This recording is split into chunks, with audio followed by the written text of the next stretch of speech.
Abbaszadə və Xaçmaz Uşaq Gənclər İnkişaf Mərkəzinin Xaçmaz İnciləri Rəqs kollektivi. Buyursunlar.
Şehitlerin batmadı kanı, zafer çaldı bu savaştan sen, garibanın gezdi camanı. Uca dağlar boyandı nura, kör bulağa merme söyleyin. Yollar boyu açıldı güller, ayıldızlı bayralar boşa. Karı bülbül kalkırdı tezeden, bayram idi Cengile Şuşa.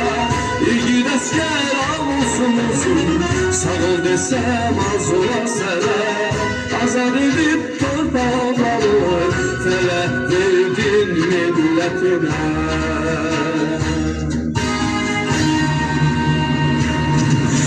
Ben bir millete tarih yazan, zaferin bilmeyen aslan. Bu savaşında bütün zaman bilmeyen öz torpağından. Ben bir millete tarih yazan, şanlı beren çıkmaz yalan. Bir yanısam bir kelam, yaşasın Azerbaycan.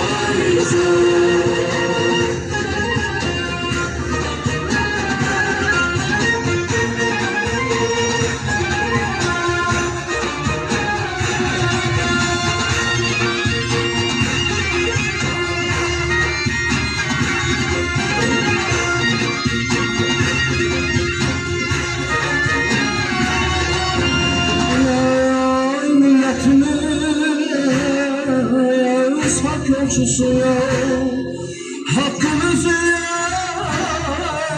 dönen değil.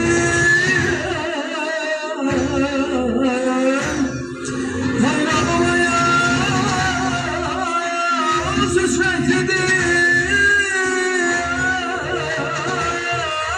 Yükseldi sen eden diyeceğim. Sürüşenin Karabağ'dan gelen asker, 300'lerin kısası için sence oldu sana meydan. Karabağ'a gelir bu yol, gözün aydın Azerbaycan, gözün aydın Azerbaycan. Ben bir milletten tarih yazan, zaferin dinlemeden aslan. Bu savaşında bütün zaman bilmeden öz torpağından. Ben bir milletten tarih yazan, şanlı beren çıkmaz yoktan.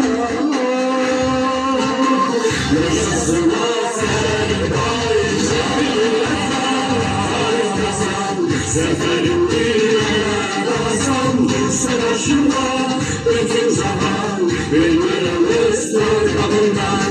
Ben bir milletten tarih yazan, şanlı beren çıkmaz yalan. Boy bir alırsan diyeceğim, yaşasın